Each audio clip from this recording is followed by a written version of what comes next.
Just as the Apaches cleared station, then my task force was moved from a reserve position.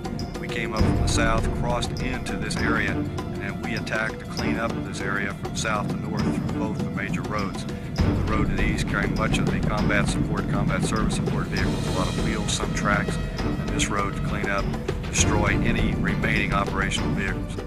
War in the Middle East. In the spring of 2003, the United States invaded the country of Iraq and removed its dictator, Saddam Hussein, from power. This foreign occupation was only the latest episode in a long series of wars, revolts, and foreign occupations that have plagued the Middle East for decades.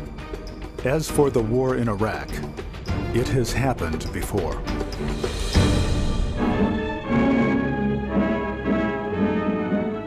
Fort Rutbard on the oil pipeline from Kirkuk was occupied by Rashid Ali's forces at the beginning of May. Our cameraman in Iraq now sends us these pictures of the famous Arab Legion working in conjunction with our forces during the final attack leading to the capture of the fortress. Exactly when did all of this conflict begin? And how did the Western world become so involved in the Middle East? To answer these questions, we must go back to a time when the Middle East was known as the Ottoman Empire, to a time when its armies fought in World War I. We need to follow the story of that war and its political impact on the Middle East. We must go back to the year of 1914.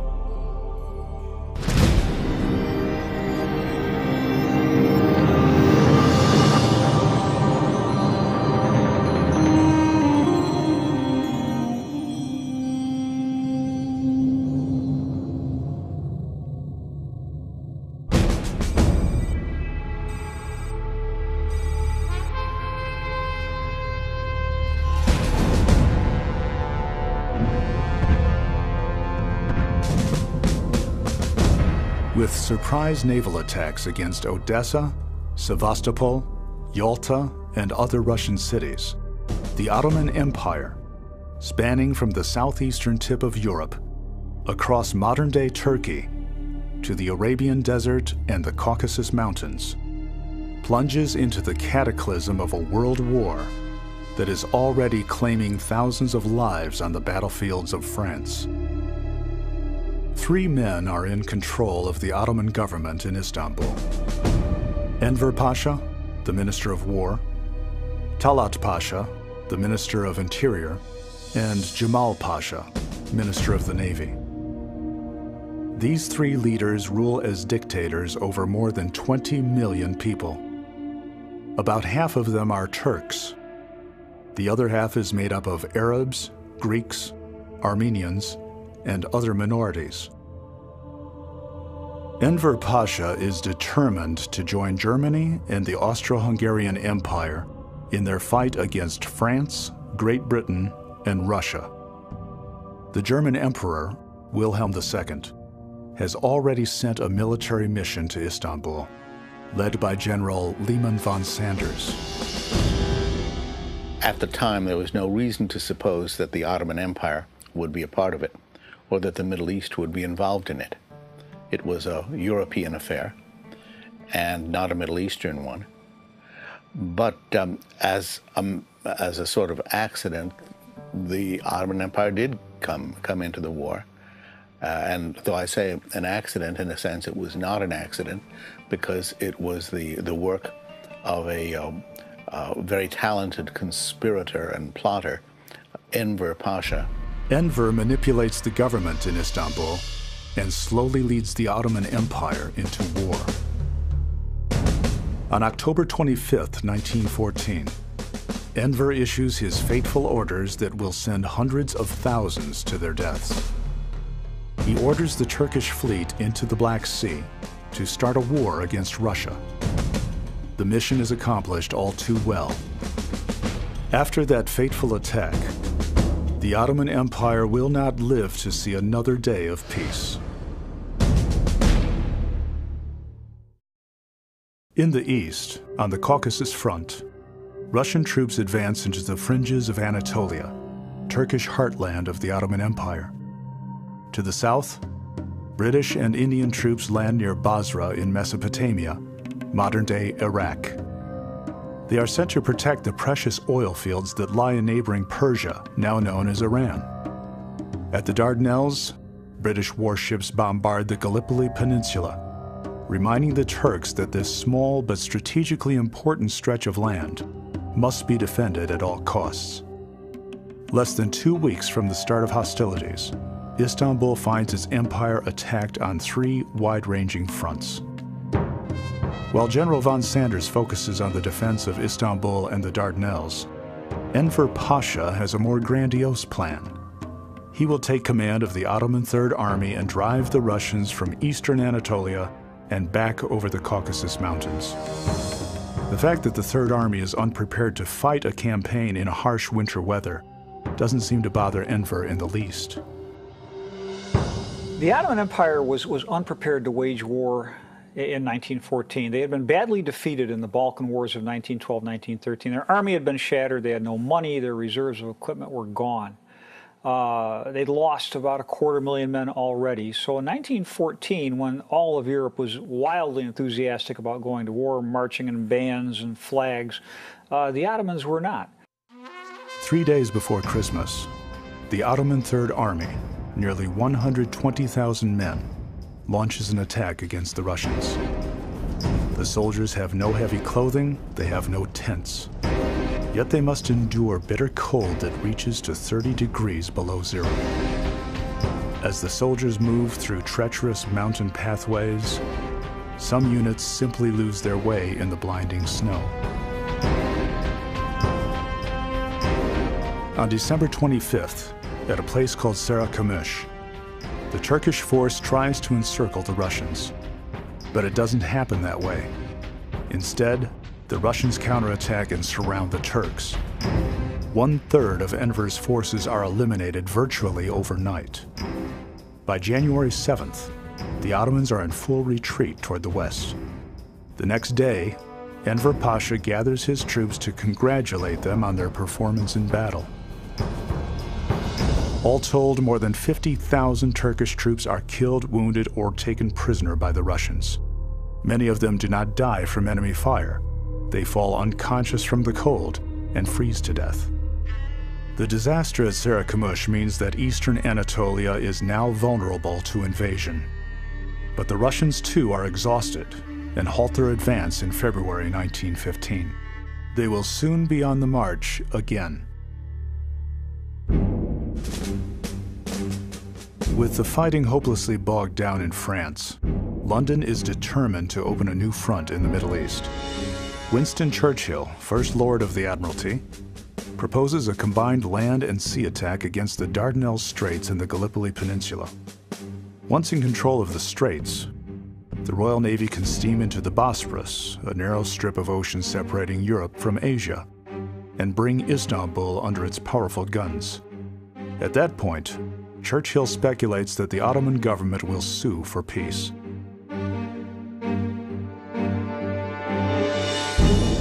Lord Horatio Kitchener, Secretary of War for Great Britain, has strong reservations about any plan that will take guns and men away from the Western Front in Europe. One of England's great military heroes, he believes the Middle East is not important and is reluctant to approve the plan. Then Churchill sells Kitchener and First Sea Lord Jackie Fisher on the idea of a strictly naval attack.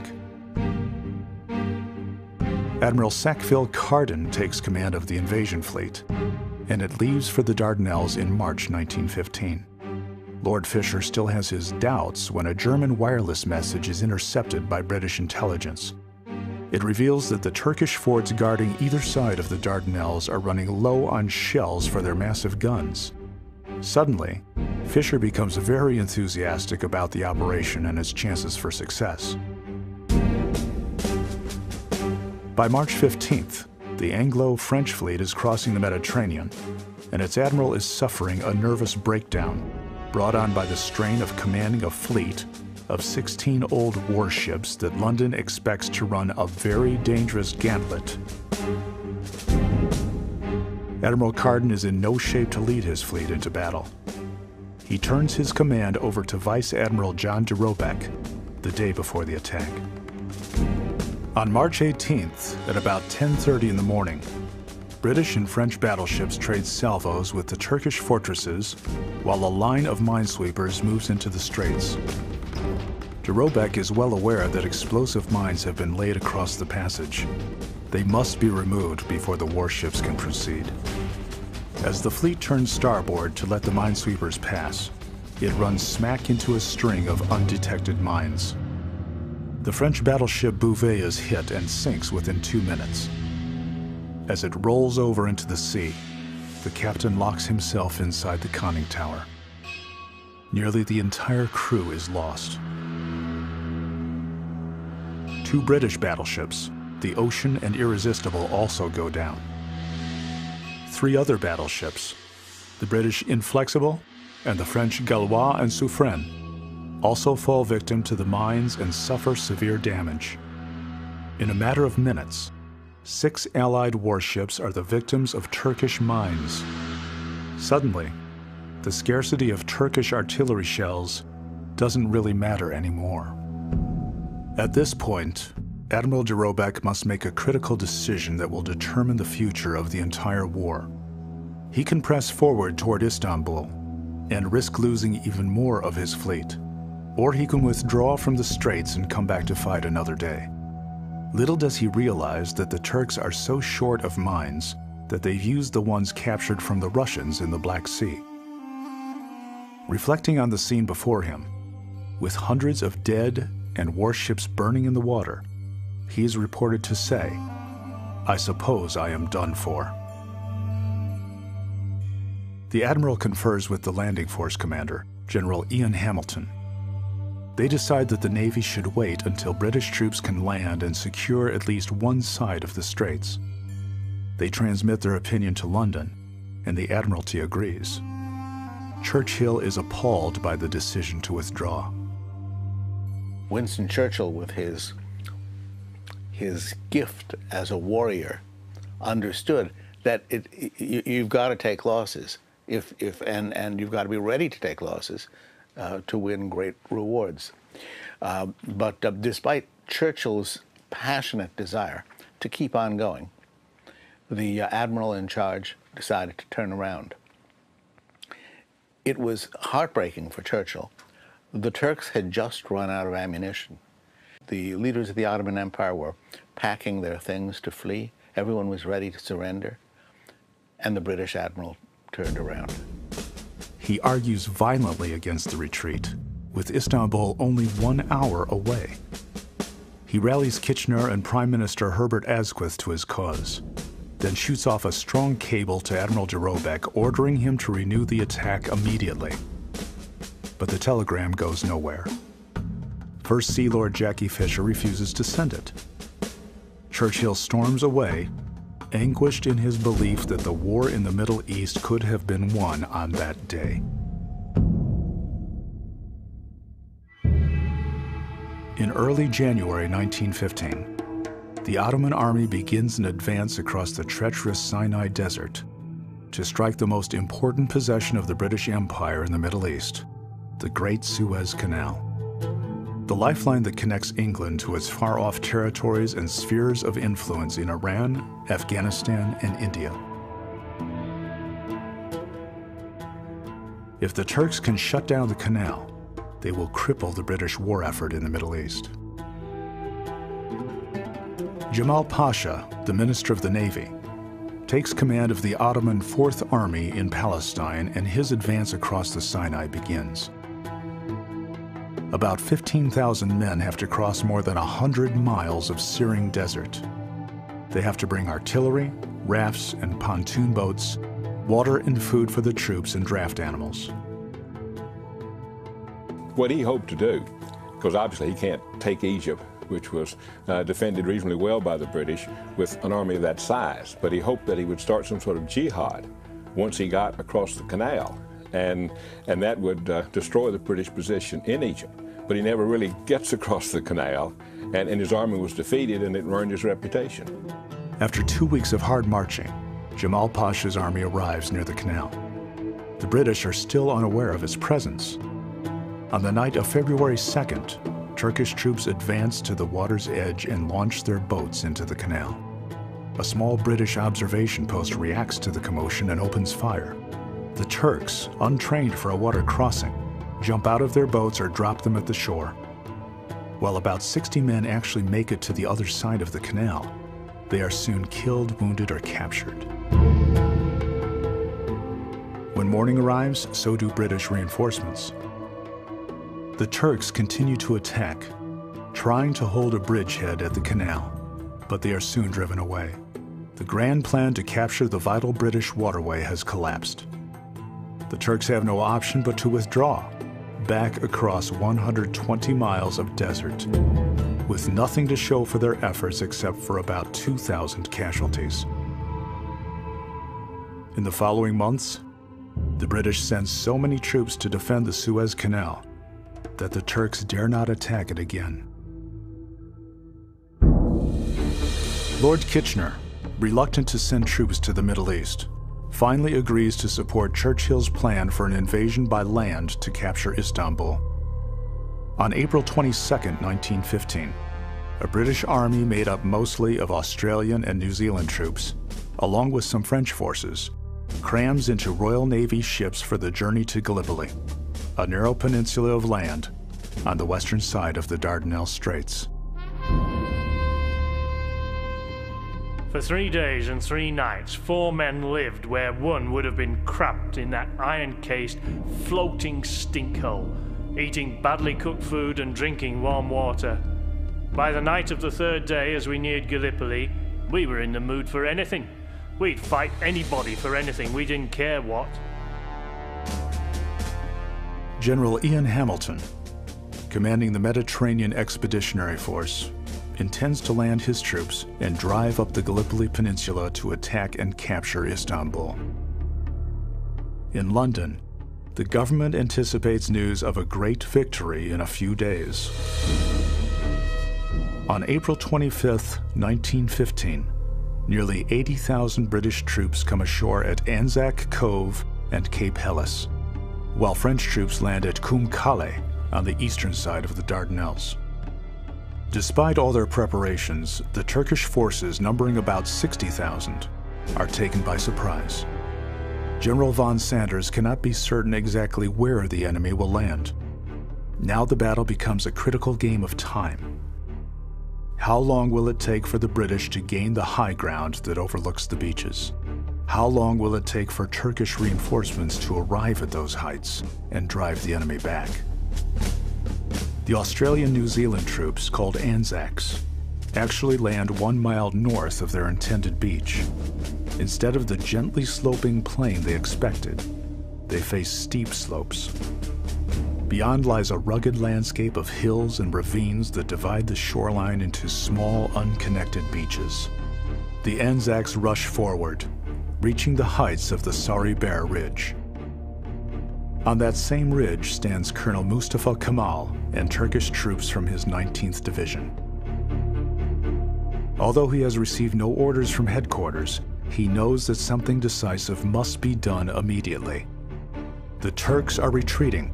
They've run out of ammunition. Colonel Kemal orders them to stop, fix their bayonets, and lie on the ground. The Anzac troops react and also fling themselves to the ground. Kemal's reinforcements arrive and drive the British off the ridge.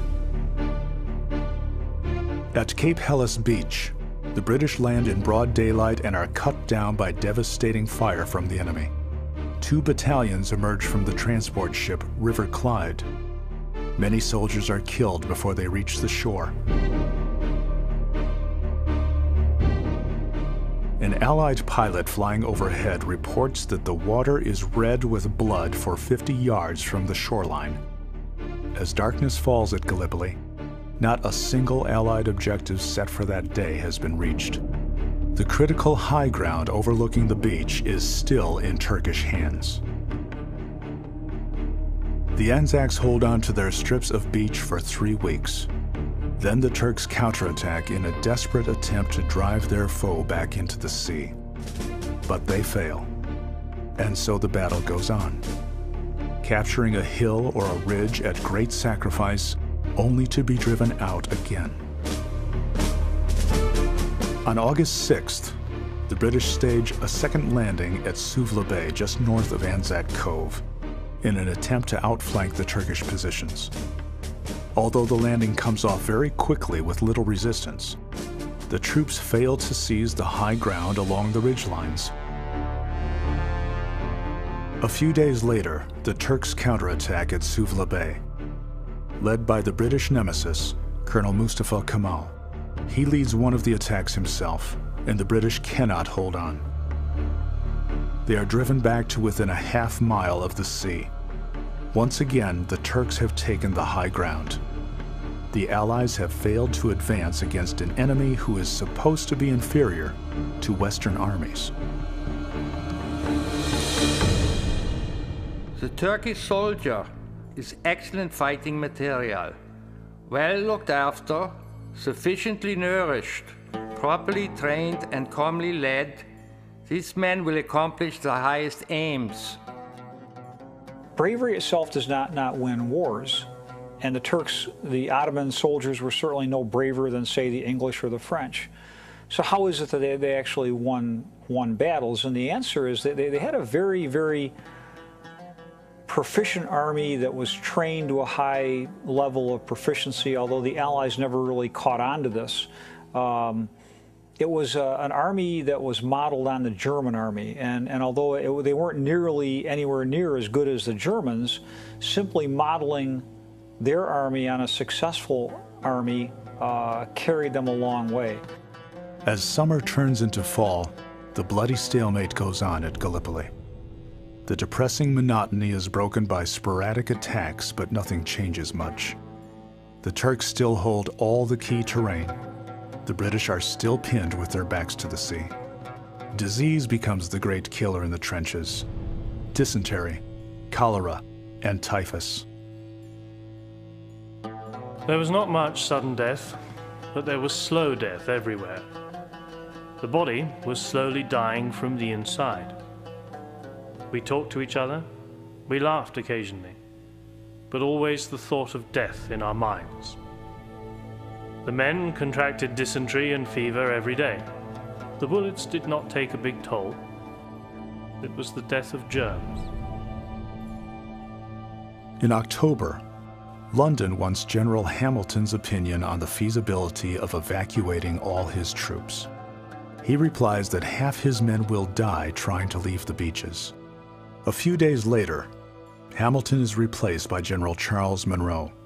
He surveys the hopeless situation at Cape Helles, Anzac Cove, and Suvla Bay, and tells the War Office that the army needs to leave Gallipoli with no more delay. Hearing about Monro's estimate, Winston Churchill bitterly comments, "He came, he saw, he capitulated." Lord Kitchener visits Gallipoli himself in November. After seeing the quagmire with his own eyes, he orders General Monro to prepare for evacuation. On December 18, 1915, British forces begin to re-embark on their ships. By January 9th, the withdrawal from Gallipoli is complete. Not a single Allied soldier has been killed during the entire evacuation. Got the news of the evacuation of Anzac. The more I think of it, the more horrible the whole show seems. All that sacrifice, all that labour, for nothing at all. The flower of Australian manhood lies on and below the earth. The cost of the campaign is horrifying. A combined total of 1 million men have fought at Gallipoli. Nearly half of them become casualties. Never again will the British Army attack the Turks from the sea. So ends Winston Churchill's gamble to win a quick victory against the Ottoman Empire. He is removed from his post as First Sea Lord and demoted to Chancellor of the Duchy of Lancaster, a small, insignificant job, where he will no longer control the fate of so many lives. You know, Winston Churchill falls on hard times after the Dardanelles and Gallipoli campaigns, because in some respects he becomes a scapegoat. And he's really pushed into the background. And he doesn't really play a role thereafter until 1918, when he is going to be brought back. He actually spends some time on the Western Front. He's actually given a command on the Western Front during this period. But again, as far as high policy, you know, it's not until 1918 and 1919 that Churchill makes something of a comeback, that Lloyd George brings him back. The day after Great Britain declares war on the Ottoman Empire, its first military act is to land troops near Abadan at the southern tip of Iran on November 6, 1914. Its mission is quite clear: protect the nearby oil fields and make sure their production is not disrupted. Oil has become the new fuel for the Western world. The Royal Navy has switched from coal to oil a few years before the war begins.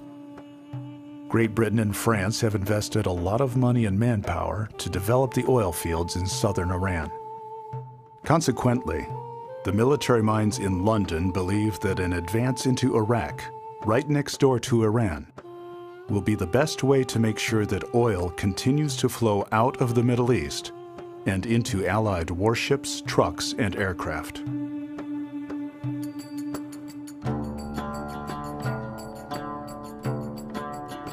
One of the complicated stories has to do with oil in the Middle East.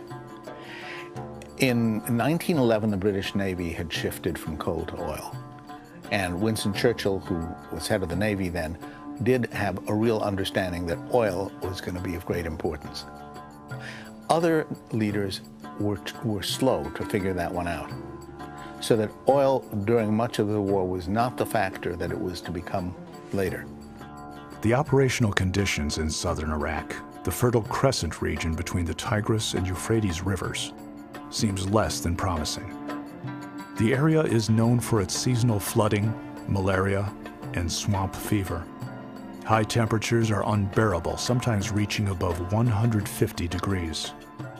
In March 1915, the British begin their advance up the Tigris River, led by General Charles Townshend. By the end of May, his troops clear out the hostile Turk and Arab forces that threaten the oil fields in Iran. Although Townshend's superior, General John Nixon, knows all about troop shortages and supply problems, he keeps pushing Townshend for victories. He even talks about capturing Baghdad before the year is out. At the city of Kut el Amra, on September 28, 1915, General Townshend's forces attack the Turkish defenses early in the morning and break the enemy lines by noon. The battles rage all day, and the Turks are in full retreat by nightfall. But General Nixon isn't satisfied. He is obsessed with Baghdad and urges Townshend farther upriver into the heart of a sweltering darkness.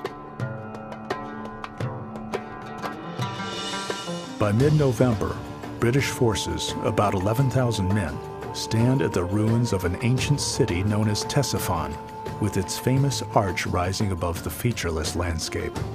They are only 25 miles from Baghdad. Standing in their way are 20,000 soldiers of the Ottoman Sixth Army, led by Nurettin Pasha. The Battle of Ctesiphon rages over 4 days in bitter cold, much of it fought in a sandstorm. When the sky clears, Townshend has failed to break the Turkish line. Both sides lose about a third of their troops. Baghdad will not be taken. Townshend withdraws 100 miles downriver, back to Kut el Amra. But the Turkish army is on the move again. That's the conventional wisdom, that they fought hard and well when they were in trenches, backs against the wall. And in fact, they were capable of remarkable offensive movements on foot. The Sarikamish campaign in particular, they marched 75 kilometers in 3 days, whole army corps going through snowy passes in the mountains in the Caucasus. in the encirclement of Townshend's army in Kut. They are relentless in their pursuit of Townshend as he goes downstream from Ctesiphon to Kut. Arriving at Kut on December 3, 1915, the British have plenty of ammunition and 2 months of rations. So when Townshend hears that the Turks are advancing against him, he shows no real concern. 4 days later, the Turks arrive and begin to surround the city. The disastrous defeat at Sarıkamış exposes all of eastern Turkey to an enemy invasion. In early May 1915, the Russians restart their military machine and move down the Tortum Valley toward the fortress city of Erzurum. General Yudenich and his army of 80,000 men capture the city of Van to the south, move past Lake Van, and threaten the city of Muş. About 50,000 Turkish troops fight a holding action, but they are poorly equipped and short on ammunition, and bringing in reinforcements is out of the question.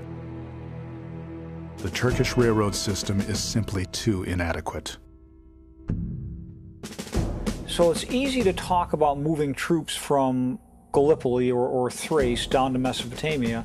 It's another thing entirely to actually do it. The railways only went part of the way, and there were big breaks caused by mountains and unconstructed tunnel systems, which were planned but uncompleted.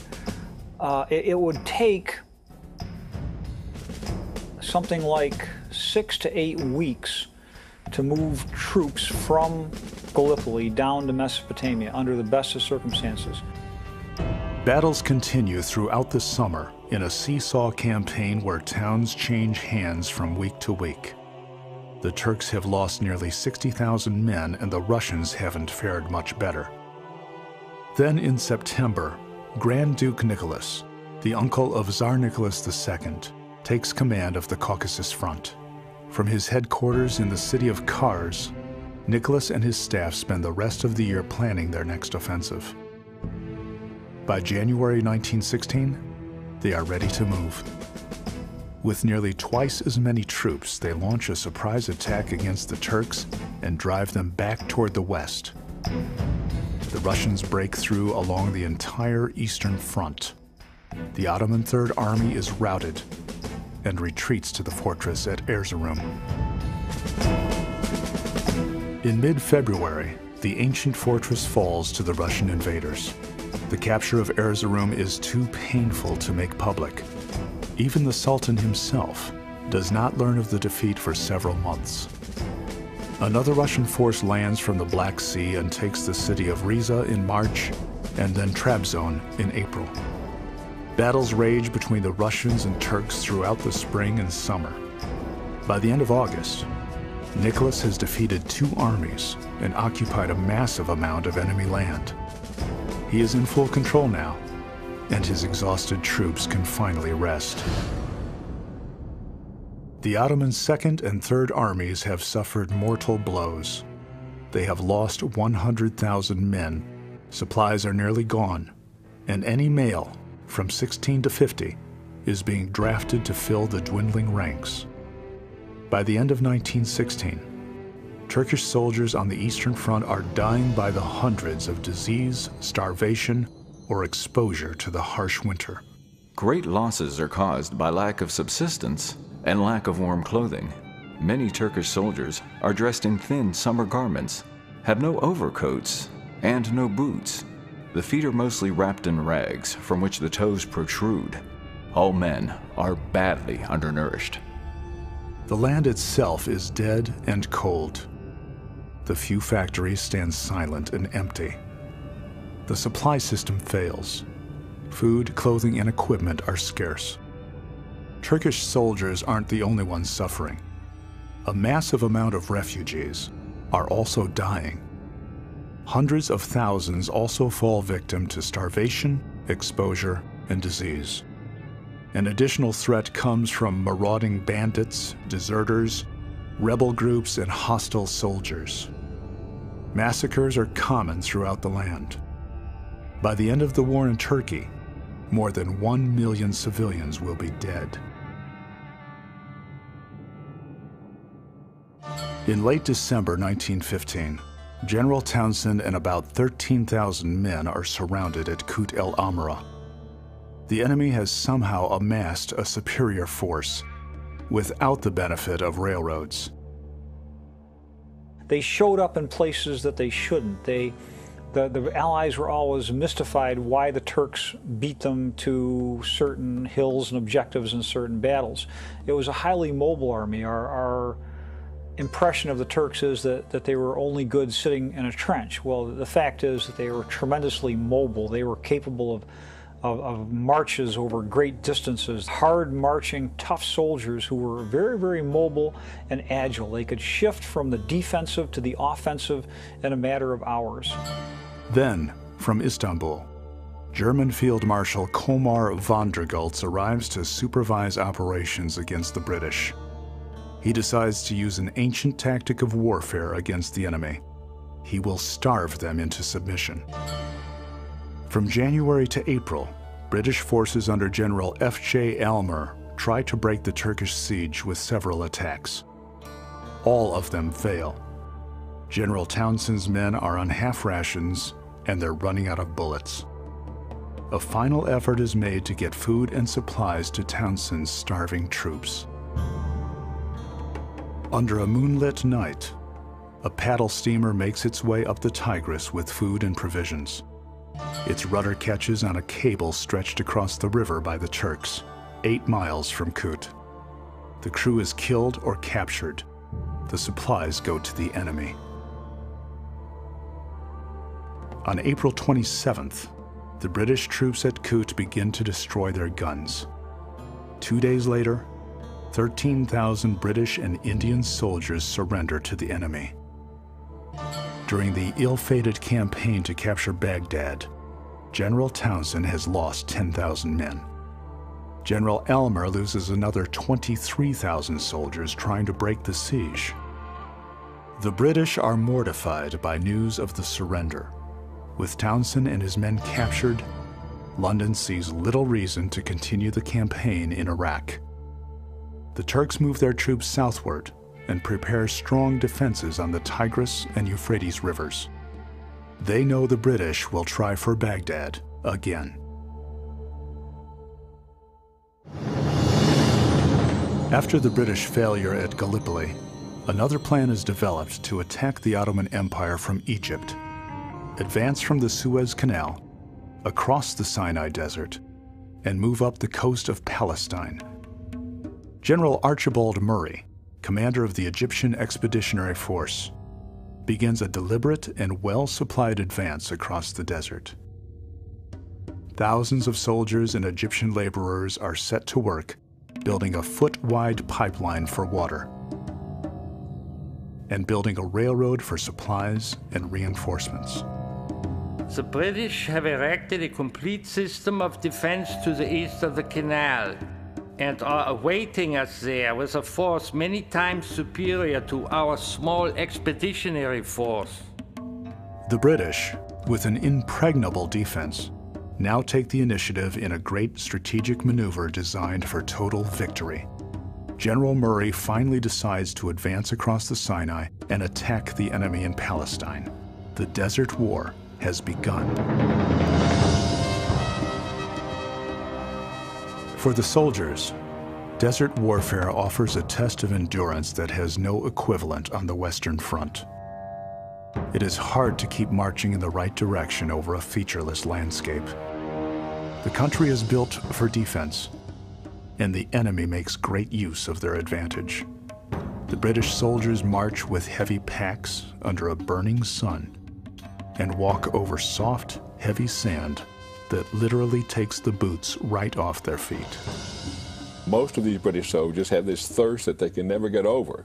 You can read their memoirs and they talk about how important water suddenly was. You know, one says he can't stand a leaky faucet later on. It was a waste of water. But I mean, the hardships were quite extraordinary. And I think it's really unfair to these soldiers to think that they had an easy time of it, when they obviously don't. Now, they don't fight the same sort of artillery battles that you have on the Western Front. And quite frankly, you were more likely to survive the war if you were in this particular theater. But the physical hardships and the fact that you can't go home, in some respects, balances all of this out.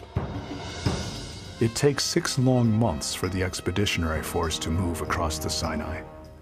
The Ottoman Fourth Army has dug in on a strong defensive line, running from Gaza by the sea to the town of Beersheba. General Murray sets his sights on Gaza and orders General Charles Doble to capture the town and its precious water supply. Doble has a massive number of troops at his disposal, including the mounted Desert Column. While it provides a strong and mobile force to use against the Turks, the Desert Column also creates the tremendous problem of 10,000 horses that also need water to survive. Water wells are in Gaza. If the British are to succeed, the town must be taken.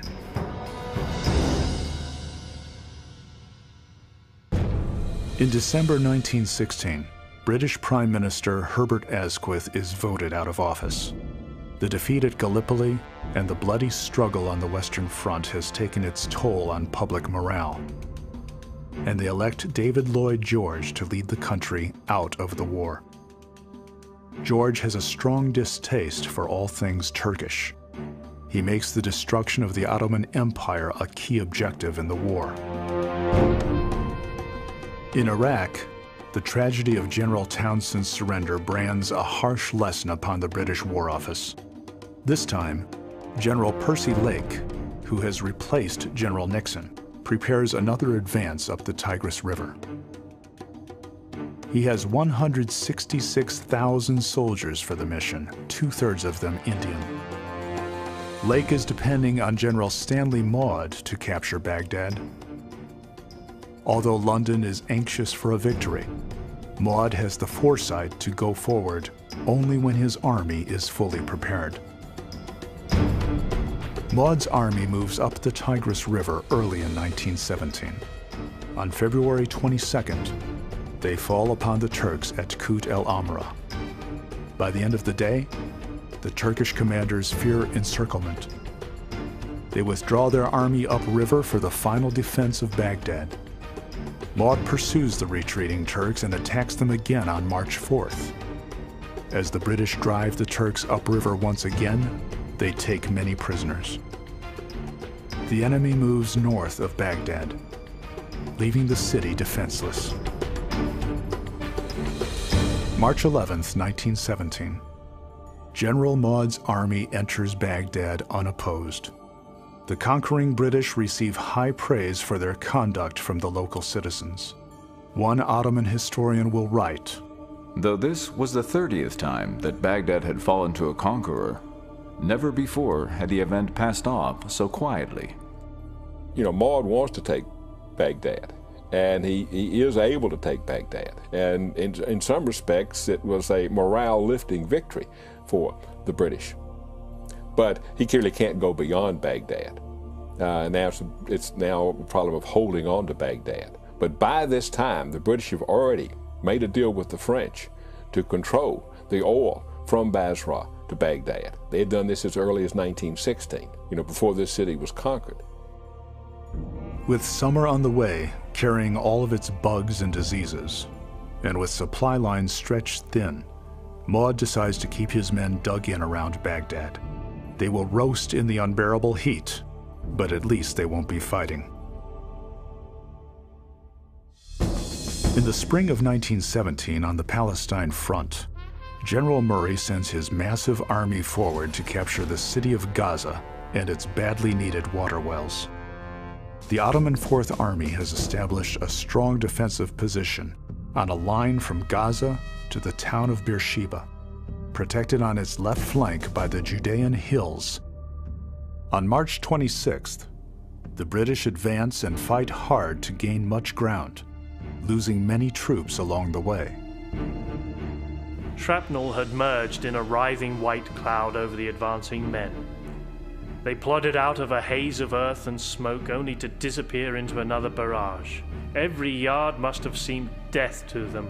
Some thousands of the poor chaps bled on that day. By the afternoon, Gaza is almost completely surrounded. with the Turks preparing to give up the town. Suddenly, General Philip Chetwode, commanding cavalry of the Desert Column, fears that his men are being surrounded by the enemy and orders them to withdraw. Without the cavalry, the infantry becomes exposed to counterattack, so it too is ordered to fall back.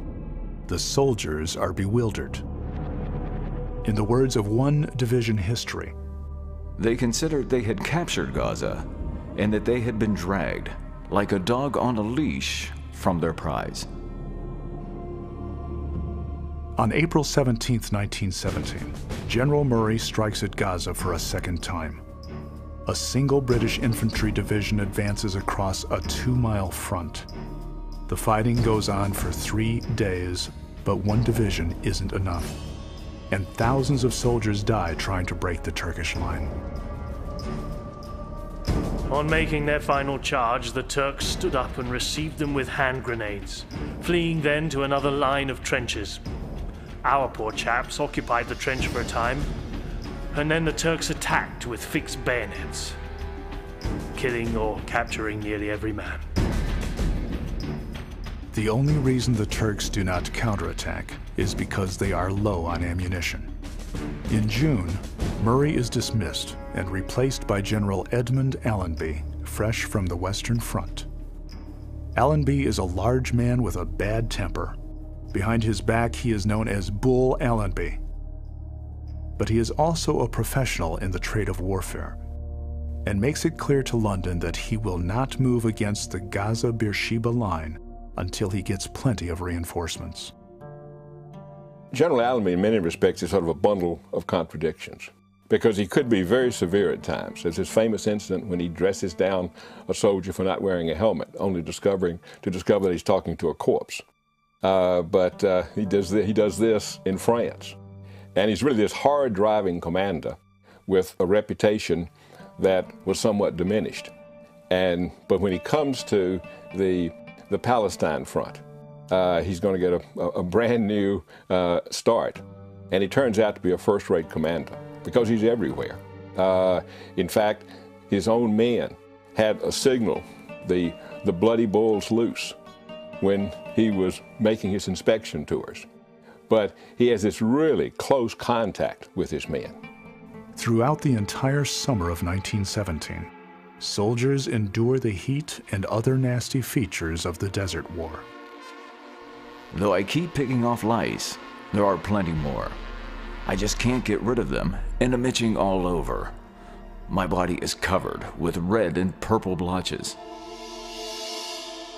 By October 1917, Allenby is ready to move against the enemy line. On a moonlit night, his army moves across the desert toward Gaza, arriving near the battleground at 3 in the morning on October 31st. A few hours later, the British strike simultaneously at Gaza and Beersheba.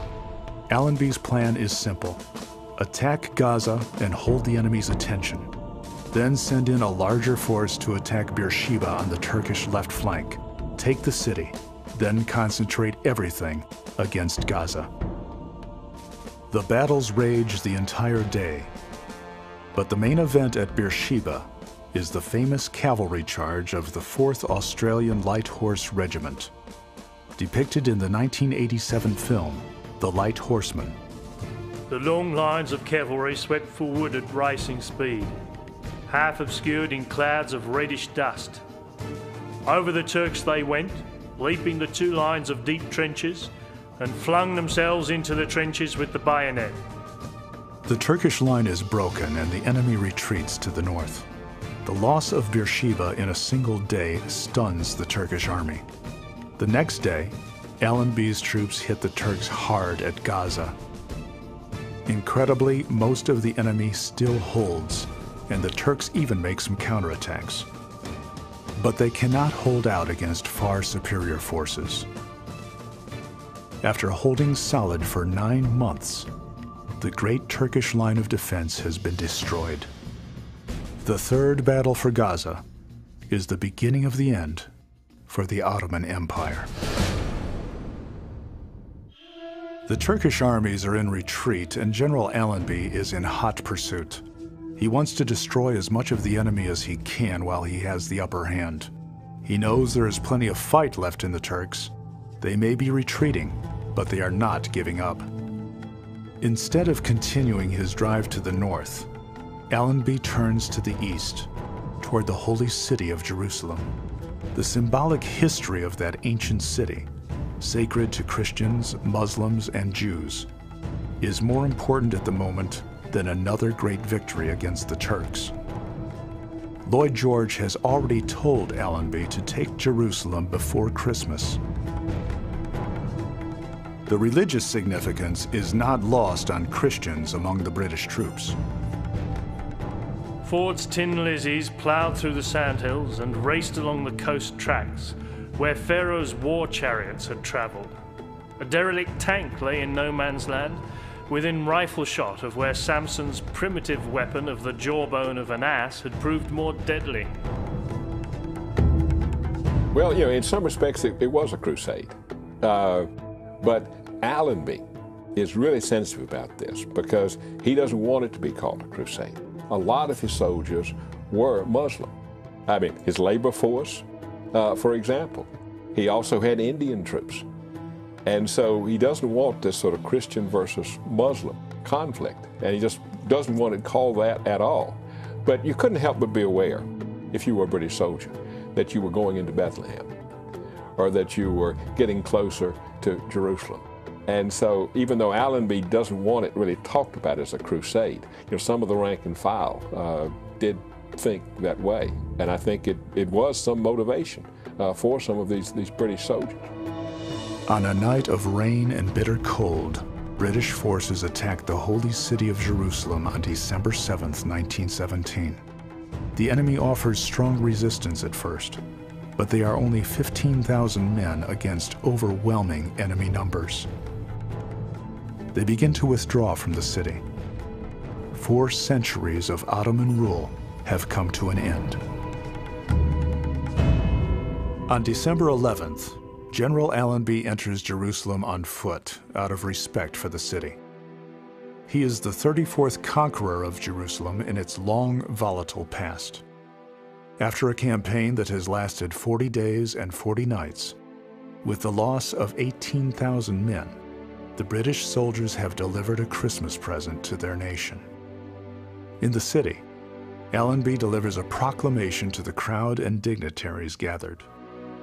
Since your city is regarded with affection by the adherents of 3 of the great religions of mankind, and its soil has become consecrated by the prayers and pilgrimages of multitudes of devout people of those 3 religions for many centuries, therefore do I make it known to you that every sacred building, monument, holy spot, shrine, or customary place of prayer, of whatsoever form of the 3 religions, will be maintained and protected according to the existing customs and beliefs of those to whose faiths they are sacred. The Turks lose 25,000 men in the struggle that began October 31st. They are down but not out, and still hold a strong defensive line from the Mediterranean to the Dead Sea. General Allenby's great victory has no effect on the bloodbath that continues on the Western Front. In fact, it looks as though the Germans might win the struggle. Generals Hindenburg and Ludendorff are planning a great offensive for the spring of 1918. They have many more divisions of troops to use against the British and French, brought in from the fight against Russia, where the revolution of 1917 has toppled the Tsarist government of Nicholas II. The Bolsheviks have taken over, led by Vladimir Lenin. He quickly signs treaties with Berlin and Istanbul that take his new communist state out of the war. So Germany is free to concentrate all its strength on the Western Front. In the United States, Congress declares war on Germany in April 1917. President Woodrow Wilson promises to send troops in the hundreds of thousands to help Britain and France. But it takes time to train and organize this massive force and get them over to Europe. Lloyd George fears the Americans will not arrive in time to do any good against the impending German onslaught. So the Prime Minister tells General Allenby to send most of his army back to France. But Lloyd George is also a great supporter of fighting in the Middle East. And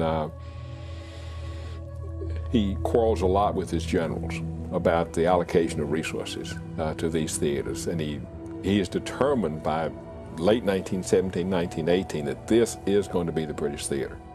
They're just going to stay on the defensive in the West, basically wait for the American forces to build up in Europe.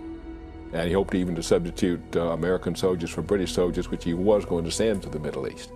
But this was going to be his theater, but the Germans wouldn't play that game. And so when they attack, suddenly the Western Front is, once again, first and foremost. The British offensive in Palestine is stopped cold, just when it is poised to capture Damascus and press on to Istanbul itself. Allenby can do nothing but watch his opportunity slip away, and watch the Ottoman army use the time to prepare their defenses for the battles that lie ahead. Yes, the holy city of Jerusalem is in the Crusaders' hands, but peace still lies somewhere beyond its walls. Early in the war, Allied agents contact Sharif Hussein, one of the key tribal leaders in Arabia. The British have heard about a nationalist movement gaining strength across the desert. They want to use Arab nationalism as a weapon in the war against the Turks. The British urge Hussein to join the Allies and lead an Arab revolt in the desert. Hussein is quite clear about what he wants in return for his support in the war: Arab independence. London agrees to help achieve that goal, but their response is appropriately vague. They don't want the Arabs to be completely free. What they really want is British influence in Arabia. On June 10, 1916, Hussein finally declares a revolt against the Turks. The British have supplied him with guns and gold. But the Arabs are undisciplined. Various tribes and factions argue among themselves. One British officer says the Arabs are just looters and murderers. They would not stand casualties. While a revolt has been declared, no one really knows its strength or how reliable information about it really is. They interrogated a deserter who had come over from the Ottoman side, a young Arab who claimed to be a representative of Arab secret societies that, according to him, honeycombed the Ottoman armies. Most of the Ottoman troops were, in fact, Arab. And so this young officer said that there was a very good possibility that as much as half or more of the whole Ottoman Empire would switch sides in the war and come over to the Allied side if they felt that the British were going to give Arabs their independence after the war. And what we know now, but they did not know then, was it was a hoax. The young man spoke for nobody but himself. One fact is clear: the Arab revolt lacks effective leadership. The Arab Bureau in Cairo sends a 28-year-old British captain, Thomas Lawrence, into Arabia to find a man who can bring the tribes together into an effective fighting force. That man turns out to be Prince Faisal, son of Sharif Hussein. Faisal has already joined a secret Arab nationalist society. Lawrence meets him in December 1916, and together, they plan a strategy for attacking the Turks. Lawrence knows the Arab rebels are no good against fortified Turkish positions. He begins to lead small, mobile detachments across the desert on hit-and-run missions. One of his favorite targets is the Hejaz Railway that runs from Medina all the way to Damascus in the north. Lawrence's genius for guerrilla warfare soon emerges. The exploits of this enigmatic soldier and scholar will be popularized 45 years later in the epic Hollywood film, Lawrence of Arabia. Come on, man!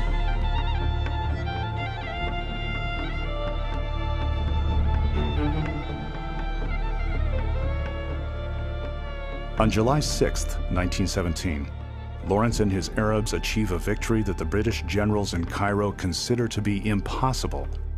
They capture the strategic port of Aqaba on the Red Sea, attacking across 600 miles of desert. Lawrence returns to Cairo to report his victory to General Allenby. Dressed in Arab costume, he creates quite a stir at headquarters. But Allenby has a liking for the unorthodox and appreciates Lawrence's abilities. After the victory in Aqaba, Allenby agrees to supply the Arabs with more guns and more gold. Throughout 1917 and 1918, the Arab revolt plays havoc with the Turkish line of communications, pinning down about 30,000 enemy troops that cannot be used against Allenby.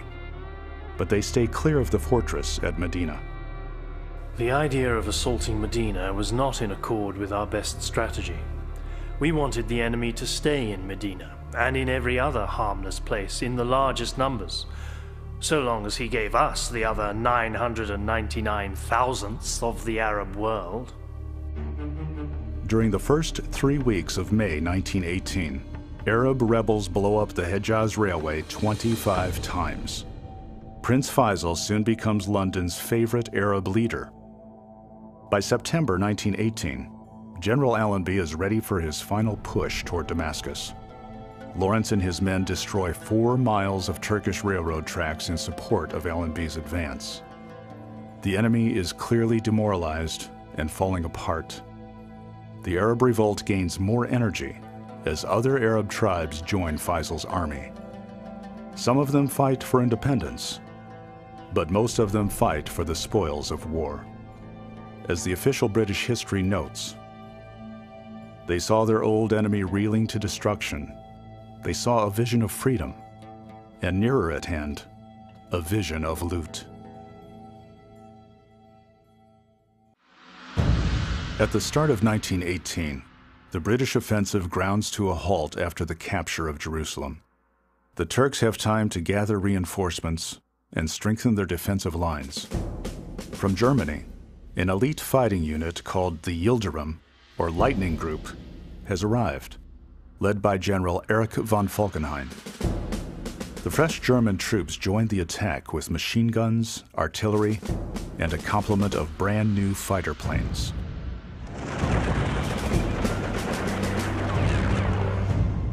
In Germany, General Hindenburg and his staff have been planning a great offensive on the Western Front. On March 21, 1918, they unleash their mighty attack. Outnumbered by more than 2 to 1, the Allied front collapses. Fearing that the war might be lost, London recalls 90,000 of General Allenby's best men from Palestine, along with heavy artillery, to block the German advance.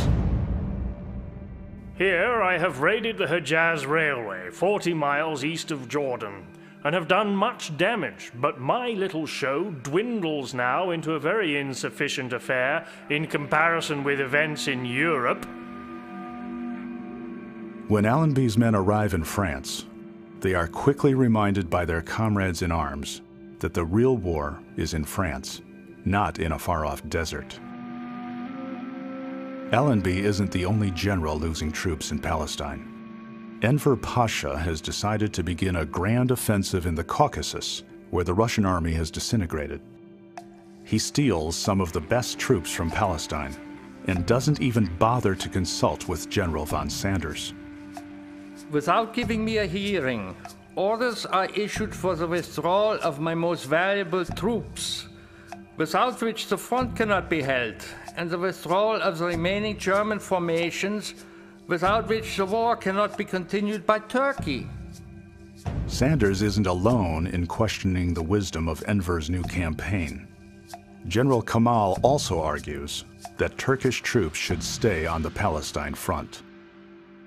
One school of thought, exemplified by Mustafa Kemal, who was the philosophical loser in this sense, was that Turkey should tighten up its defenses, should form strategic reserves and get ready for a defensive battle to retain what they had already conquered or held on to in the war. The other strategic idea was Enver Pasha's, and that's that the attack should be continued, that the successes of 1916 should be followed up. There were, in many ways, a small surplus of forces available in 1917. By the summer of 1918, Turkish troops fighting in Palestine are suffering badly. They have no reserves and few supplies. Their clothes are in rags and they are hobbled by disease. Frequently, the troops aren't even sure if they will have food on the next day. Hungry, ragged, verminous, comfortless, hopeless, outnumbered. Is it to be wondered that the Turkish soldiers lost heart? It is unlikely that any other troops in the world would have remained without collapse for so long a period of warfare under such conditions. The German offensive in France is gradually blunted by the Allies. U.S. soldiers have finally arrived in large numbers, and the tide of battle begins to turn. By the fall of 1918, the Germans are the ones retreating. Allenby's forces have been restored, and he strikes the Turks on September 19, 1918, in a series of attacks that will become known as the Battle of Megiddo, the place where, according to the Bible, the final struggle between good and evil will be waged. Armageddon. Covering his right flank with a small mobile force and Lawrence's Arab guerrillas, Allenby sends his cavalry along the coast, where they break the enemy lines and swing to the east. The Turks, threatened with envelopment, retreat northeast in disorder. General von Sanders narrowly avoids being captured. He is reported to retreat in his pajamas. In the chaos that follows, the British take many prisoners. In one incident, 800 Turks surrender to an enemy officer they have just captured. In another incident, an entire regiment of Arab troops drop their guns and leave the field of battle. In the retreat toward Damascus, British planes drop 9 tons of bombs on the enemy. The roads are strewn with dead soldiers, horses, and demolished wagons. I was more drawn to the idea of learning about people than of killing them. The only thing I killed all the war was a marauding dog, and I feel sorry about that still. In 2 days, the Turkish 7th and 8th armies are virtually destroyed. The disaster at Megiddo forces the Turkish general staff to realize that the war is lost in Palestine. It is only a matter of time before the Allies fight their way to Istanbul. On February 12, 1918, Enver Pasha sends a Turkish force into eastern Turkey, now void of Russian soldiers. About 20,000 troops of the Armenian National Army, who had fought alongside the Russians, stand in the way. They are well equipped with guns and supplies, but cannot hold out for long against the Turks and begin a fighting retreat toward the Caucasus. Enver's army quickly captures the port of Trabzon and the strategic city of Erzurum, where the Turks had been routed 2 years earlier by the Russians. By the end of April, the Turks control most of the region around Lake Van, including the cities of Van, Bitlis, and Mush. In Germany, Kaiser Wilhelm and his generals are suspicious of their allies' advance into the Caucasus, where the rich oil fields of Baku are the great prize. By this time, all the great powers recognize the importance of oil. Short on fuel, Germany has a critical need for the oil in Baku. The Turkish advance must be stopped, and the general staff sends several angry messages to Enver, who ignores all of them. By the end of July, the Ottoman Third Army stands on the heights overlooking Baku. The city is defended by an odd combination of Russian, Armenian, and Muslim forces. The Turks attack several times without success, and then about 2,000 British troops arrive in the city, commanded by General L.C. Dunsterville. London is also concerned about the Turkish advance. They would like to add the oil in Baku to their post-war gains and are willing to fight for it. But the enemy has at least 10 times the number of troops that Dunsterville has cobbled together. Soon, his multinational command begins to fall apart. just as the Turks renew their attack in the middle of September. This time, unlike Gallipoli, the British know when to quit. Dunsterville withdraws his troops into Royal Navy transports that have been waiting at the dock on the Caspian Sea. The British effort to take Baku is short-lived, and after Turkish artillery bombards the remaining defenders, the city falls to Enver's army on September 15, 1918. Without the Russian army to stop them, the Turkish campaign in the Caucasus is a great success.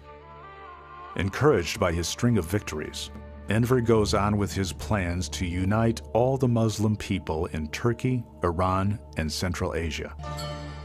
He now calls his soldiers the Army of Islam, and he leads them farther and farther away from where they are really needed, in Palestine, where the British are scoring their own string of victories. But Enver is caught up in his dream and leads his men forward on a mission that can never be accomplished. 4 years later, the dream ends. With his army of Islam reduced to a handful of followers, Enver is surrounded by Soviet troops in far-off Turkmenistan and killed on August 4th, 1922. In Iraq, things remain fairly quiet after General Maud captures Baghdad in the spring of 1917. Now, a year and a half later, General William Marshall commands the theater when the War Office suddenly orders him to advance northward. London has concluded that the Ottoman Empire is in its death throes and wants to make certain that the large oil reserves around the city of Mosul are in British hands, despite the fact that French Prime Minister Georges Clemenceau has been promised the region for France. On October 2, 1918, Marshall receives his orders: occupy as much of the oil-bearing lands as possible. In a series of attacks, Marshall's troops drive back the enemy along the Tigris River. But the Turks haven't much fight left in them. The Turkish commander is aware that Sultan Mehmed VI is engaged in peace talks with the Allies. He knows the end is near and surrenders his force of 11,000 men on October 30th. The next day, an armistice takes effect and the Ottoman Empire is no longer at war. In violation of that armistice, British troops rush to Mosul and occupy it on November 1st. Great Britain now controls the oil in Iraq.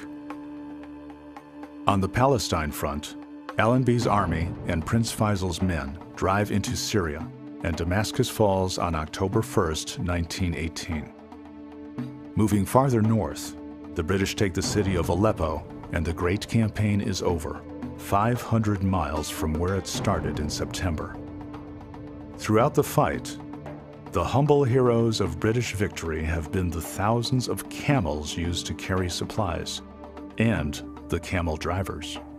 You know, the camel, in some respects, saved the British Army. You know, they assembled the largest camel force history has ever known. And of course, it took tens of thousands of camel drivers. But, you know, camels carried the water. They also carried the wounded. Camels could move on sand. And I think the unsung heroes in many respects of the British Army were these camel drivers. They sometimes were recruited by sharp practices. They were sometimes placed under severe discipline. They were supposed to be civilians, but they were basically put under a form of military discipline. And as fast as they were recruited, a lot of them are leaving. The Turks are in full retreat. General von Sanders and his staff withdraw to Adana in southeastern Turkey. They will fight no more. 5 days later, von Sanders is recalled to Istanbul. He gives a farewell message to his men. The glorious days of Gallipoli will ever remain unforgotten in the history of all times. I trust that God may grant to the people peace, tranquility, and recovery from the wounds inflicted by the long war. Sultan Mehmed VI appeals to U.S. President Woodrow Wilson to negotiate a peace agreement with the Allies on behalf of Istanbul. The United States has not declared war on the Ottoman Empire. It has no designs on territory in the Middle East. Wilson refuses to help, and so Istanbul sends another peace envoy, General Charles Townshend, who surrendered his command at Kut al-Amra. After some negotiating, an armistice is signed on board the Royal Navy battleship Agamemnon. In fact, the document is not just a surrender.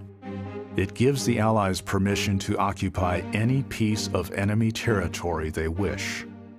Not only is the Ottoman Empire out of the war, its very existence is threatened. All Turkish territory is placed at the disposal of the Allies for what is diplomatically called further operations of war.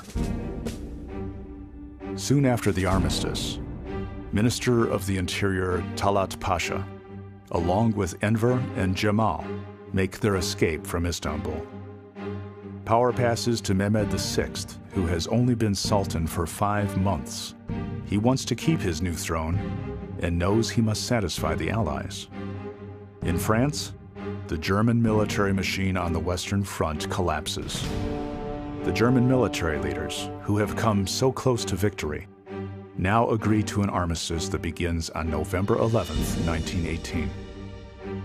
All across France, people take to the streets in a cascade of joy that has been suppressed over 4 long years of total, bitter warfare that has taken more than 8 million lives. As Turkish forces lay down their guns all across the empire, the Allies occupy the Dardanelles Straits and the Gallipoli Peninsula. Slowly but surely, the Allies start to devour Turkish land. In the east, Armenian troops march back into Turkey. In the southeast, French and Armenian troops land at Adana. In the southwest, Italian forces establish a foothold. And from the west, a Greek army of occupation lands at the city of Izmir.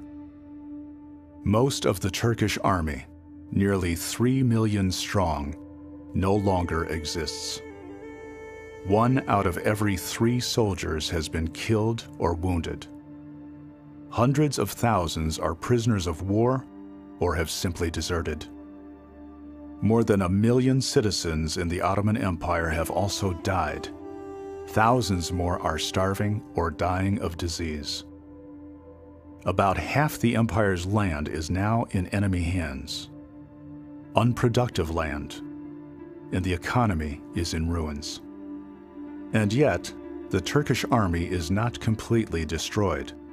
It still controls a large part of Turkey. A cadre of seasoned and committed officers pull their ranks together.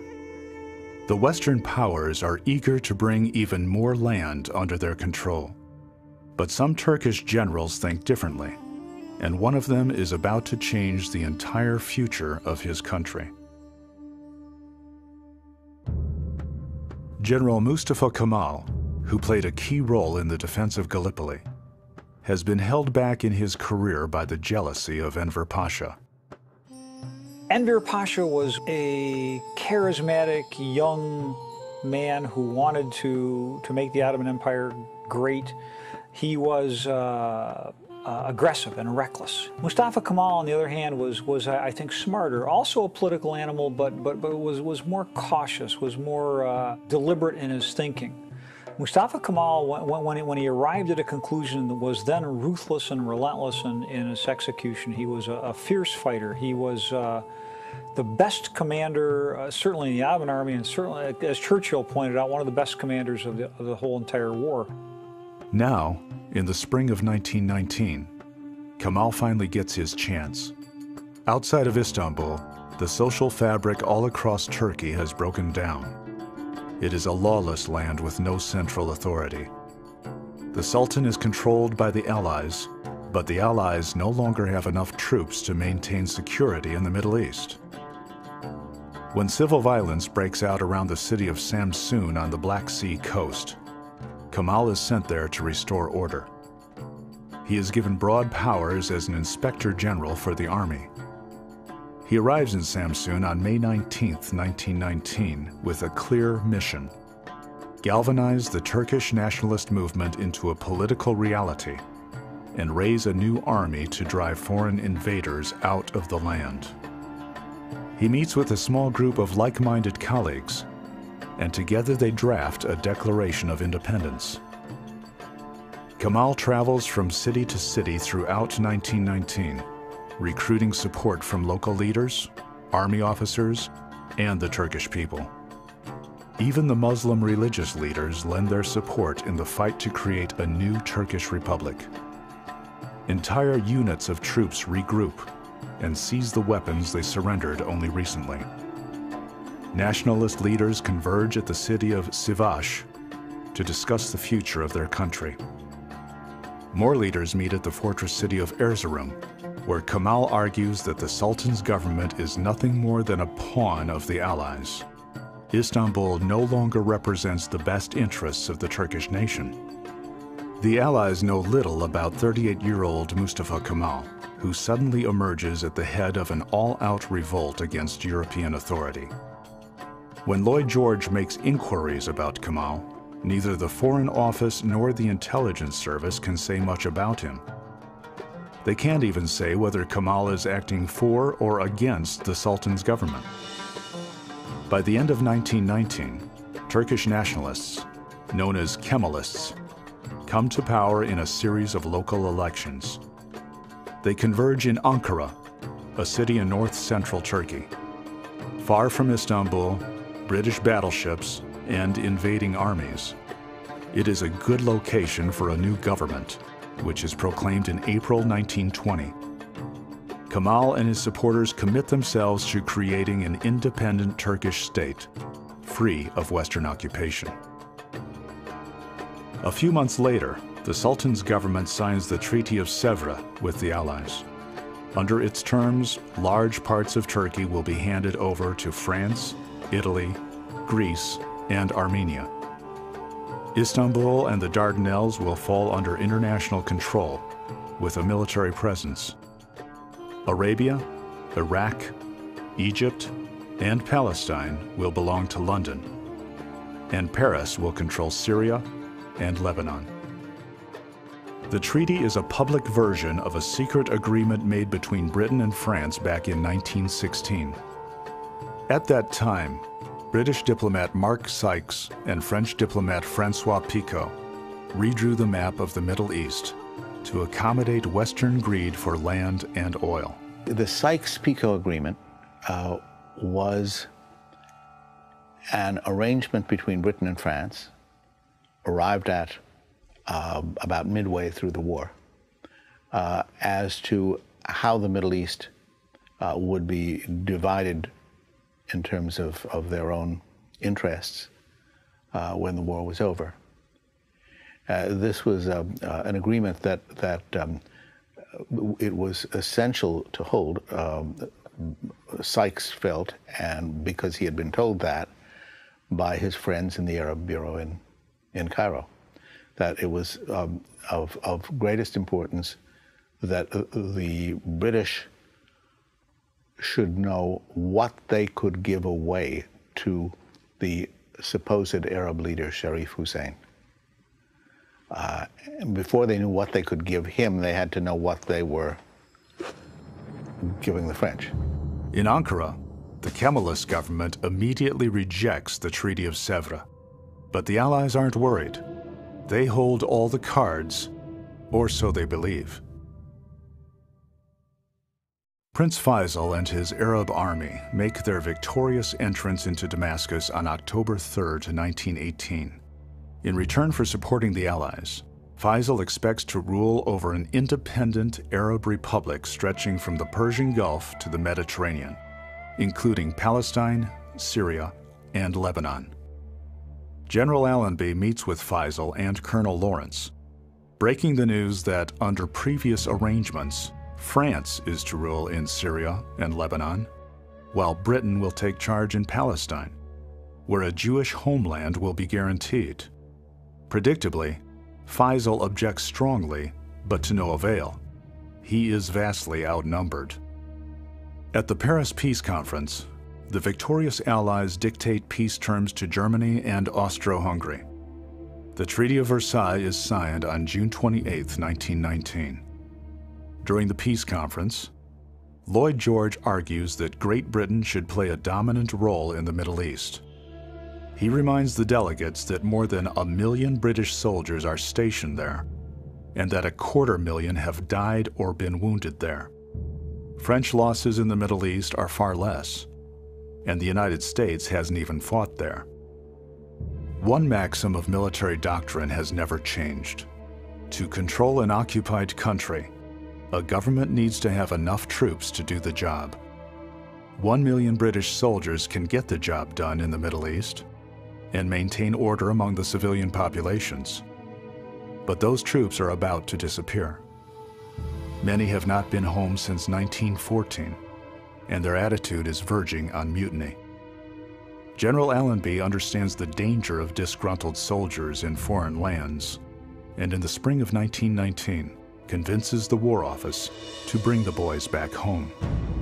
To fill the void being left by the British, Lloyd George calls on another ally, Greece. In Athens, Prime Minister Eleutherios Venizelos is more than happy to oblige. His government has its eyes on Western Turkey anyway, with plans to make it part of Greece. Sending an army of occupation at London's request will only make the job easier. And the Greeks can also make sure the Italians in southern Turkey don't take more than they've been promised. Prince Faisal, the Arab representative to the Paris Peace Conference, finally agrees to exclude Palestine from a new Arab republic. Chaim Weizmann and other Jewish Zionist leaders are intent on making Palestine a new homeland for their people around the world. Lord A.J. Balfour has written a declaration to that effect.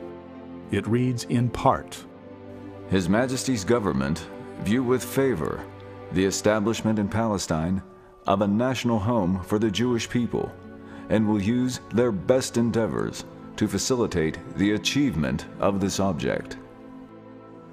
Dr. Chaim Weizmann, the Zionist leader who was responsible for the issuance of this statement, insisted that it be a public engagement. It had to be there on the front page of the newspaper. There was, he correctly saw that only an agreement that was open and public would be considered legitimate in the post-war world. That the very secrecy with which other agreements were made suggested impropriety.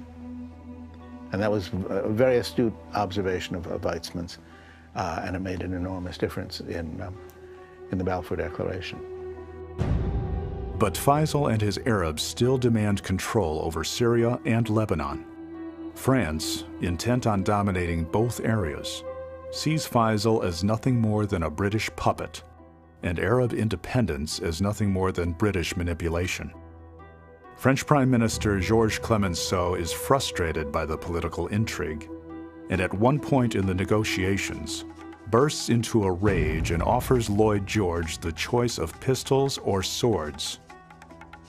Lord Balfour is more cynically detached and describes Wilson, George, and Clemenceau as three all-powerful, all-ignorant men, sitting there and carving up continents with only a child to lead them. Lebanon becomes a battleground for French troops, Arab rebels, and British security forces. Arabs attack the French with frequent raids. British forces stop the French from retaliating. Small wonder that Clemenceau has challenged Lloyd George to a duel. Winston Churchill, rehabilitated from his role in the Gallipoli disaster, becomes the government's new Secretary of War in 1919. He warns Parliament not to disband its army too soon, lest the new peace cannot be enforced.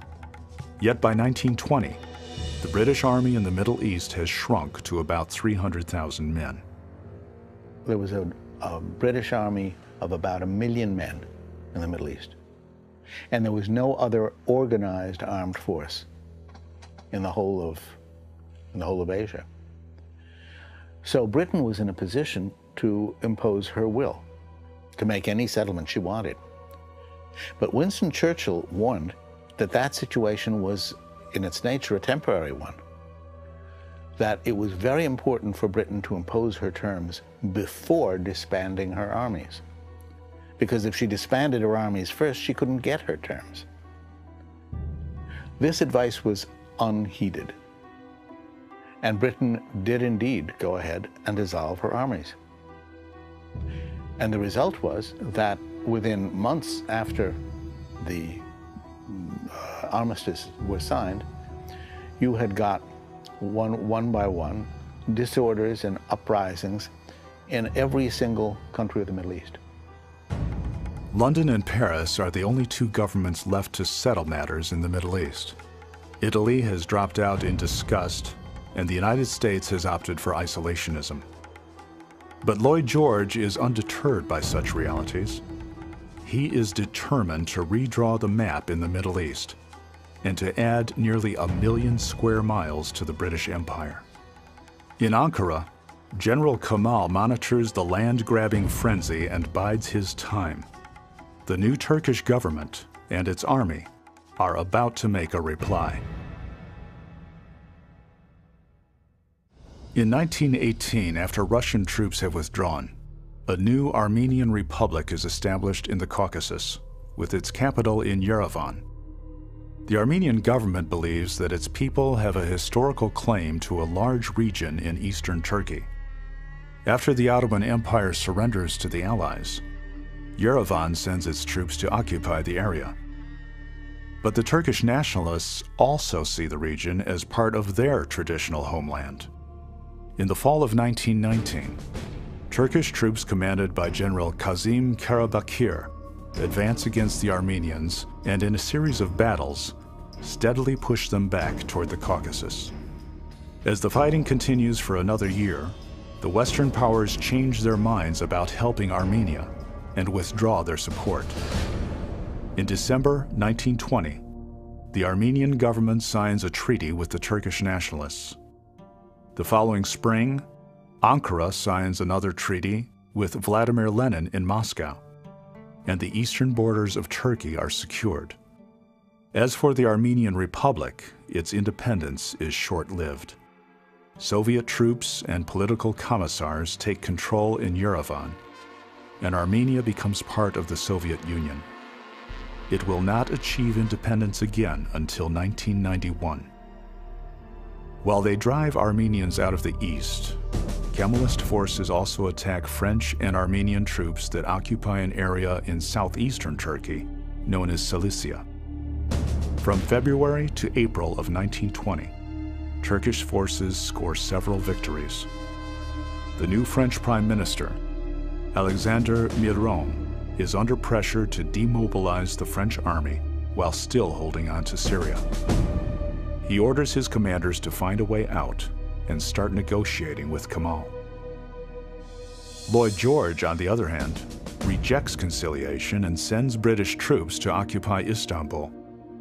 Churchill urges him to make peace with Kemal, believing that a solid agreement with Ankara is the best way to stop communist expansion. Meanwhile, the Soviets reach an understanding with the Turks. Moscow fears the growth of British influence in the Middle East, so it decides to support the Kemalist government and begins to funnel money and weapons to the Turkish nationalists. In the spring of 1921, French diplomat Henry Franklin Bouillon goes to Ankara and reaches an accord that ends the conflict in Turkey. Paris formally recognizes the legitimacy of the Ankara government and will no longer deal with the Sultan in Istanbul. The Treaty of Sèvres is canceled, and Lloyd George's carefully drawn map of the Middle East is now a meaningless piece of paper. Britain feels betrayed by this separate peace engineered by the French. London and Paris, two governments that suffered through the Great War together, are no longer allies in the war that continues in the Middle East. By October 1921, all French and Armenian forces are evacuated from Turkey. Now General Kemal and his army can focus on yet another enemy, the Greek army that lies to the west. In mid-June 1920, London approaches Greek Prime Minister Venizelos for help in defeating the Turkish nationalists, who have even begun to attack British troops in Istanbul. The Allies agree to let Greek forces advance from Izmir into Turkey, and on June 22nd, the invasion begins. By the following year, Greek troops have advanced deep into Turkish territory. An exultant Lloyd George proclaims, "Turkey is no more." But the Turks themselves aren't convinced. Kemal plans to use the same strategy employed by the Russians against Napoleon in 1812. Draw the enemy into the interior, wear them down, and then counterattack. Arnold Toynbee, a historian who reports on the campaign for the Manchester Guardian, writes the following. I began to realize on how narrow a margin the Greeks had gambled for a military decision, and how adverse were the circumstances under which they were playing for victory over Kemal. At the end of March 1921, the Turks repel 3 strong Greek attacks and hold their ground. In July, King Constantine of Greece takes personal command of his forces in Turkey and strikes in a brilliant attack that drives the enemy back toward Ankara. General Kemal calls his National Assembly into secret session and offers a desperate solution. He asks his government to make him supreme commander with dictatorial powers for 3 months. If he fails to turn back the Greek army, the blame will fall entirely on him. The assembly agrees. Kemal and his second-in-command, İsmet İnönü, pull their troops back to within 50 miles of Ankara and build a strong defensive position along the Sakarya River, with concentric rings of trenches. In late August, Constantine's army attacks again, driving the Turks back at the rate of a mile per day. The 2 sides fight savagely for weeks. Then Kemal sends his cavalry to attack the exposed Greek supply lines. Constantine fears that his army may be surrounded. With his troops exhausted and his supply base 350 miles away, Constantine decides to fall back. After repelling the enemy tide at the gates of Ankara, the Turkish army takes an entire year preparing for its next move.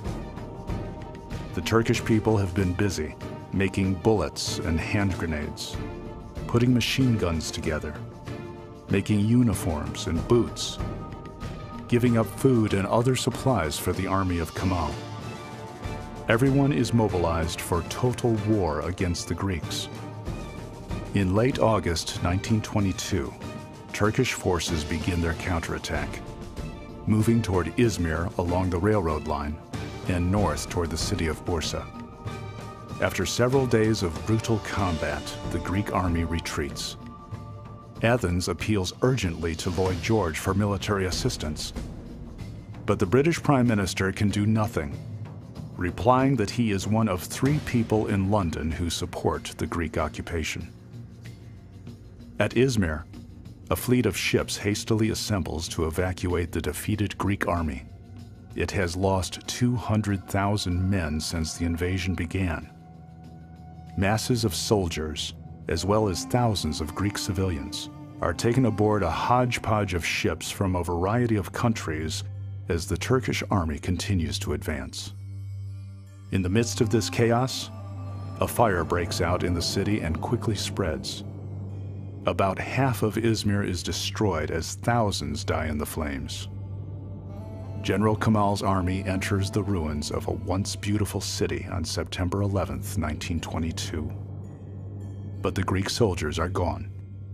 Even as Izmir still smolders, the Turkish commanders prepare to march against the British in Istanbul. An army that London has underestimated since 1914 still poses a threat 8 years later. They like to attack. The commanders like to attack. They like to encircle their enemies. They use German models. They were thought to be a liability. The British consistently underestimated them. 2 years after Gallipoli in 1917, the British were still underestimating the Turks and unable to batter through the Turkish defenses at Gaza. As the Turkish army moves closer to Istanbul, The British decide to negotiate after all. General Charles Harrington arranges a truce, and another war against the Turks is averted. General Kemal and his troops march into the capital unopposed. The Turkish people can finally share the joy that was felt in Paris and London 4 years ago. The enemy has finally been driven out. World War I in the Middle East is over. On July 24, 1923, the great powers sign a treaty with the Turkish government in the Swiss city of Lausanne. Now the borders of Turkey and the government in Ankara are recognized by all of Europe. On October 29, 1923, Mustafa Kemal, who helped to save his nation on the fields of Gallipoli, becomes the first president of the Turkish Republic. After General Allenby conquers Palestine, he sets up a military administration burdened with the task of creating a Jewish homeland there, despite the strong opposition of Arab nationalists. In Iraq, Muslim nationalists declare the independence of the Baghdad and Basra provinces, with Faisal's brother, Abdullah, as their king. British interests focus on Mosul with its rich oil reserves. Although it's mainly populated by Kurds, London works on a plan to make it part of the Iraqi nation. Complicating the matter further is the fact that most of the 2 million Muslims in the region belong to the Shia sect. One British expert, Arnold Wilson, warns that the Shias will never accept domination by the minority Sunni Muslims. Gertrude Bell, another Arab expert, works on a plan to unify the fragmented Muslim cultures of Iraq into a single Iraqi nation. An American missionary warns her, "You are flying in the face of 4 millenniums of history if you try to draw a line around Iraq and call it a political entity." By the spring of 1920, Arab raiding parties infest the Iraqi desert, taking British troops hostage and killing them. By mid-August, the Arab rebels declare a provisional government. The Times of London questions the wisdom of spending millions of pounds in Iraq and Iran in support of what it calls the foolish policy of the government in the Middle East. Churchill's #1 priority was to save money, because he didn't have very much, and to have a strategy which used very little manpower, because he didn't have big armies. And that came first, ahead of everything else. He did not approach the Middle East with an ideological bent. He approached it with a very practical bent. This had been his job. He stood a good chance of succeeding to be prime minister someday, soon, if he made a success of this job. And that's what he was there to do. In neighboring Iran, central authority has broken down from British, Russian, and Turkish military operations during the war, as well as German political intrigue. In London, Lord Curzon searches for a way to remove British troops from the region and turn the chaotic territory into a self-supporting nation that can defend itself. But Iran looks elsewhere for support. In February 1921, a new government takes over in Tehran. It denounces the British treaty and signs a new one with the Soviet government in Moscow. Iran is depending on the Russians to help them eliminate the British presence. By the end of 1920, nationalist Arabs are rioting in Egypt and Palestine. King Saud of Arabia and Prince Faisal are fighting the British and French with their own armies. Sentiment grows in London that Great Britain should withdraw from the Middle East entirely. The British Foreign Office believes that the new Soviet regime in Moscow is behind much of the unrest. But it is really Great Britain and France, two Western countries trying to impose their rule on a predominantly Muslim world. In early 1921, Churchill takes charge of the government's Middle Eastern policy as colonial secretary. The Arabs want Palestine, but leaders of the Jewish Zionist movement are encouraging Jews around the world to resettle there. Arab landowners fear that they will be pushed out of their land. The Zionists point to the Balfour Declaration of 1917 as a justification from the British government itself for a Jewish homeland in Palestine. In July of 1922, Churchill argues before the House of Commons that Britain must accept a mandate over Palestine from the League of Nations. The measure is adopted, and Britain is committed to ensuring the security of a Jewish homeland in the Middle East. By the end of 1922, the League of Nations has approved a system of mandates that leaves France in charge of Syria and Lebanon, while Great Britain controls Palestine, Jordan, and Iraq. Prince Faisal, driven from Syria by the French, now rules in Iraq under the influence of London. His brother, Prince Abdullah, is chosen by the British to rule the new nation of Jordan, while west of the Jordan River, the Jewish nation is promised a homeland in Palestine. A national homeland for the Kurds never materializes, and they are spread to this day across parts of Turkey, Iran, and Iraq. But British plans go somewhat awry in Arabia. In a 6-year war, from 1919 to 1925, the new kingdom of Saudi Arabia emerges, where huge oil reserves will soon be discovered. In Syria and Lebanon, French General Maxime Weygand and his troops fight against Muslim insurrections for several years. Not until the 1930s will Damascus and Beirut gain real independence. In redrawing the map of the Middle East for the benefit of Western political and economic aims, and in selecting pro-Western leaders to rule Muslims of various cultures and religious beliefs, Europe guarantees that the future of the Middle East will be plagued by civil strife, regional wars, and foreign occupation. The key ingredient for political stability, legitimacy, has been largely destroyed by a Western fabrication that has virtually ignored the history and traditions of the Middle East. The decisions that were made in and after the First World War about the Middle East are responsible for the unending strife and conflict there, for it seeming so hopeless.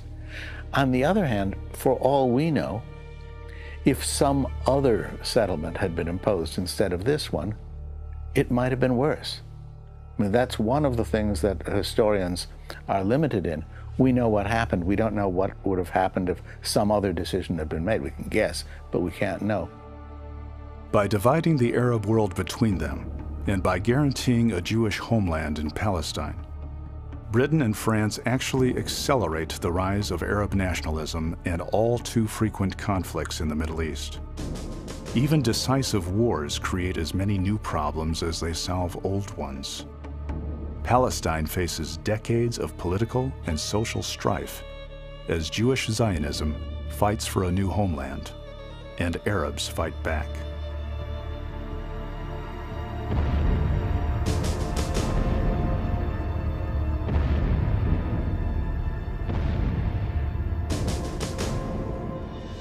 In 1948, Britain finally gives up on its mandate in Palestine as no solution can be found to satisfy both Jewish and Arab nationalists who are fighting a civil war. The independent state of Israel is declared, and the Israeli Jews wage 4 separate wars against Arab nations over the next 25 years. In between wars, the Jewish nation fights a running battle with a variety of Muslim terrorist groups.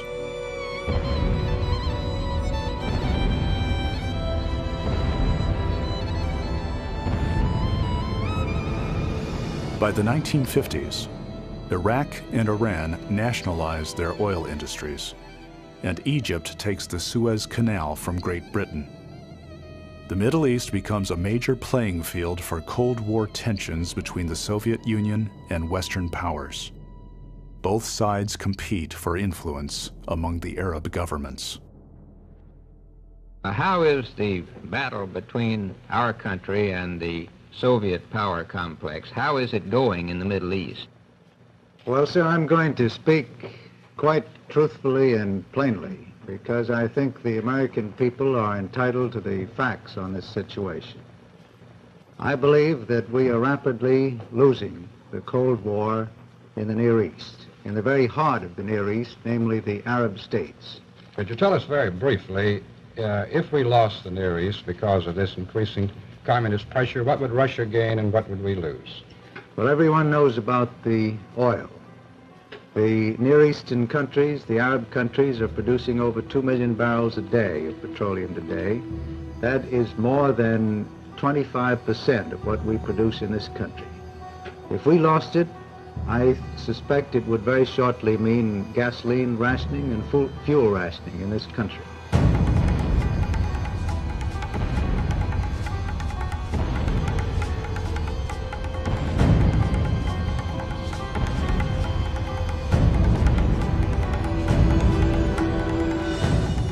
In January 1991, the United States and its allies respond to the invasion of oil-rich Kuwait by its bellicose neighbor, Iraq.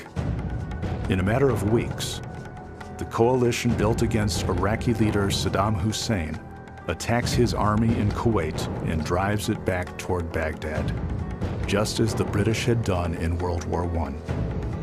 The Gulf War is a one-sided affair, but the job is left undone. Saddam Hussein and his army live to fight another day.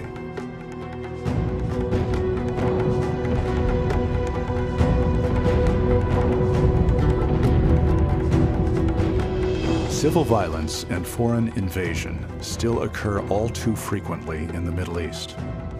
Western economies still depend on the region's oil, and Western governments still must deal with the fear that oil supplies may be cut off. Among the Muslim people, from Istanbul to Tehran, anti-Western sentiment has never been greater, and terrorist attacks against the West have become more deadly. The defeat of the Ottoman Empire in 1918 turned out to be a hollow victory for the West. The seeds of discontent planted at the end of World War I have grown into a fearful harvest.